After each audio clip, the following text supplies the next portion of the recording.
Señor mío y Dios mío, creo firmemente que estás aquí, que me ves, que me oyes. Te adoro con profunda reverencia. Te pido perdón de mis pecados y gracia para hacer con fruto este rato de oración. Madre mía Inmaculada, San José, mi Padre y Señor, Santiago Apóstol, Ángel de mi guarda, interceded por mí. La semana pasada estuve en Santiago de Compostela. Allí la gente, cuando llega a Santiago, me estuve fijando que hace de todo menos lo más importante. Algunos peregrinos se tumban en la plaza del Obradoiro para descansar, otros se abrazan, casi todos se hacen fotos con la fachada principal de la catedral al fondo, que además está preciosa porque ha sido restaurada, ya no tiene andamios y está realmente espectacular, así todos están haciéndose fotos. Algunos, los más religiosos, pues hacen cola en la plaza de Platerías y en la plaza de atrás, en la plaza de Quintana, para entrar en la catedral o incluso para ir a la misa del peregrino. Pero casi ninguno hace lo más importante. Es curioso, porque en el centro de la fachada trasera de la catedral, en esa plaza de Quintana, hay una puertecita que tiene un solo vigilante de seguridad aburrido, porque por ahí no pasa nadie, y sin embargo es el lugar más importante. Porque por esa puertecita se accede a la girola de la catedral y en el lateral izquierdo a la escalerita que te conduce justo debajo del altar mayor ante la tumba del apóstol Santiago. Me sorprendió la facilidad con la que entramos la semana pasada, porque no había nadie, y lo impresionante que es ese diminuto lugar. Una sala minúscula y oscura, con unos barrotes en el frente que cierran el paso a la entrada de un pasillito en el fondo del cual está la urna de plata con los restos del apóstol Santiago, cuya fiesta hoy celebramos. Y es un lugar tan pequeño y tan especial que se puede realmente sentir la presencia del apóstol en él. Y yo pues me quedé ahí rezando un poquito y estuve pensando en Santiago Apóstol. ¿Qué pudo llevar a un pescador de la zona más pobre de la última región del Imperio Romano a lanzarse al mar y a atravesar pues cordilleras y países enteros, todo lo ancho del imperio, para llegar hasta el fin del mundo, a Finisterre, es decir, aquí al lado de Santiago de Compostela? Sabemos que tú, Jesús, les dijiste que fueran al mundo entero y que predicaran el Evangelio y todo eso, pero ¿cómo es posible que se lo tomaran tan en serio? Yo ni imagino las dificultades, las distancias, los peligros que asumiría Santiago para completar esta voluntad tuya, Jesús. Y además sabemos que los españoles éramos bastante brutos, tanto que el pobre Santiago, desesperado, tuvo que recibir una sesión de coaching de tu propia madre, Señor, en el Pilar de Zaragoza, para no mandarnos a todos a la porra. Te reconozco que me conmovió ese ratito que pasé rezando en aquel lugar, mientras pasaban los peregrinos y algún que otro turista. Me acurruqué en un rincón de ese cuarto pequeñito y me puse a rezar y a pedirle al apóstol para ti y para mí ser igual de valientes. Que como él, nada nos detenga en la aventura de darte a conocer a todos los hombres, Jesús. Que nada nos detenga, ni la pereza, ni los miedos, ni los respetos humanos o la opinión de los demás, ni las persecuciones que puedan venir, ni los fracasos, ni las teorías que nunca se terminan de poner a la práctica. Que nada nos detenga, Señor. A mi espalda, mientras rezaba, hay una placa que recuerda la visita del Papa Juan Pablo II a Santiago en el año 82. España tenía una nueva constitución desde hacía 4 años, crecía rápidamente, en Europa se incorporaban los nuevos países de la Comunidad Europea, la OTAN, en España eran más del 50% católicos practicantes y más del 90% de los que se casaban lo hacían por la Iglesia, y todo pintaba bien.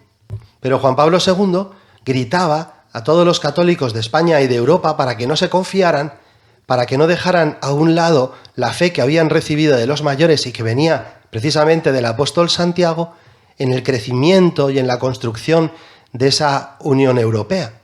Fue un viaje muy largo, el viaje de Juan Pablo II, de San Juan Pablo II, en el año 82. Recorrió pues toda España prácticamente y se detuvo ahí en Santiago para hacer lo que se llamó un acto europeísta, un acto sobre Europa. Y allí decía unas palabras tremendas que estaban recogidas en esa placa que te cuento que tenía a mi espalda mientras rezaba delante de la tumba del apóstol Santiago. Así decía Juan Pablo II. Yo, obispo de Roma, pastor de la Iglesia Universal, desde Santiago, te lanzo, vieja Europa, un grito lleno de amor. Vuelve a encontrarte. Sé tú misma. Descubre tus orígenes. Aviva tus raíces. Revive aquellos valores auténticos que hicieron gloriosa tu historia y benéfica tu presencia en los demás continentes. ¿Y qué pasó después? Nada. O casi nada. Desde luego, no pasó lo suficiente. Jesús, han pasado los años y me parece que no se han cumplido las palabras de San Juan Pablo II. 3 años después de irse el Papa, ya se aprobó la ley del aborto en España. Y unos pocos años después, en 2005, se aprobó la Constitución Europea, que lejos de reconocer esas raíces cristianas, fue incapaz de mencionar nuestra fe cristiana, ni siquiera a Dios mismo. Y hoy, en España, menos de la mitad de los niños se bautizan, casi ninguna pareja se casa por la Iglesia, y los que lo hacen después de haber convivido en pecado durante vete tú a saber cuántos años. Y no es que sean importantes las cifras, pero sí las personas, las almas, esos corazones de nuestros hermanos que Jesús no te conocen. Volvemos a Santiago Apóstol. Qué audacia, qué valor, qué temple para enfrentarse a un mundo pagano en una sociedad decadente como era el Imperio Romano en aquellos años. Qué arrojo para atravesar Europa llevando el Evangelio a todas partes. Y ahora nosotros, al ver el ejemplo del apóstol Santiago y al contemplar los resultados de su Evangelio y de su apostolado y también los resultados de nuestra poca acción en estos últimos años, hay que decirlo, nos tenemos que preguntar, oye, ¿qué voy a hacer yo para anunciar el Evangelio? ¿Cómo voy a dar yo a conocer a los demás el amor de Jesucristo? Y ojalá, Señor, que sintamos en el corazón el fuego del apóstol Santiago para saltarnos a la torera todos los prejuicios, todos los respetos, todos los complejos y todas las tonterías y poder anunciarte de corazón a todos nuestros hermanos. Todos, desde el primero hasta el último. Sueño con una opción misionera capaz de transformarlo todo, para que las costumbres, los estilos, los horarios, el lenguaje y toda la estructura eclesial se convierta en un cauce adecuado para la evangelización del mundo actual, más que para la autopreservación.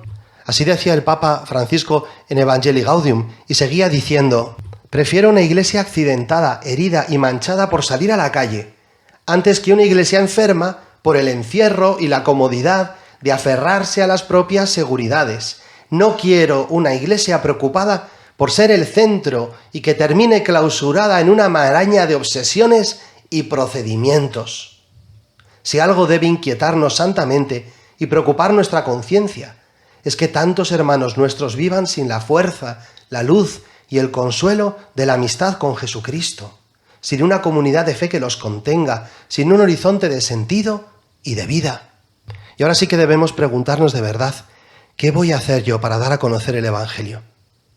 Y los laicos, tenéis que complicaros la vida en el trabajo, en la universidad, en las clases, en las asociaciones, en las reuniones de vecinos, en la propia familia, para dar a conocer el Evangelio. Tenéis que mostraros como cristianos y hablarles a los demás, no de que hagan retiros y cumplan mandamientos, sino del amor de Dios, que explica la necesidad de los retiros y de los mandamientos, de los sacramentos y de todo, del amor de Jesucristo. Y los sacerdotes tendremos que estrujarnos el cerebro para convertir, como decía el Papa, las estructuras, que las tenemos, parroquias estupendas, con unos horarios tremendos, pero en instrumento de verdadera evangelización, no de preservación de los niños que vienen a la catequesis de primera comunión. Y los obispos, perdónennos, señores obispos, tendrán que ser valientes y jugarse un poco el tipo, aunque puedan hablar mal de usted, señor obispo, para hacer evangelización de verdad en la parroquia y en su diócesis, que no consiste en convocar a los 4 jóvenes que vengan a rezar con velitas ante el Santísimo, sino que de verdad se hagan actividades que promueven el encuentro con Jesucristo y el anuncio del amor de Dios. Anda que no hay realidades preciosas que están creciendo. Los seminarios de vida en el Espíritu, Emaús, Efetá, Alfa, el oratorio de los niños pequeños, los cursillos de cristiandad, las catequesis del camino neocatecumenal, los retiros de la obra. Hay 200.000 cosas que bien planteadas pueden ser un cauce maravilloso para la evangelización. Y si hablan mal de usted, señor obispo, o de ti, hermano mío, sacerdote, o de mí, o de ti, padre de familia, universitario, universitaria, que estás hablando por Jesucristo, pues nos jugamos el tipo como Santiago Apóstol, que fue hasta Finisterre por amor al Señor. Santiago Apóstol, concédenos un corazón grande, ardiente, fiel al mandato misionero de Jesucristo. Id al mundo entero y predicad el Evangelio. Señor, ayúdanos. Te doy gracias, Dios mío, por los buenos propósitos, afectos e inspiraciones que me has comunicado en este rato de oración y te pido ayuda para ponerlos por obra. Madre mía Inmaculada, San José mi Padre y Señor, Santiago Apóstol, San Juan Pablo II, Ángel de mi guarda, interceded por mí.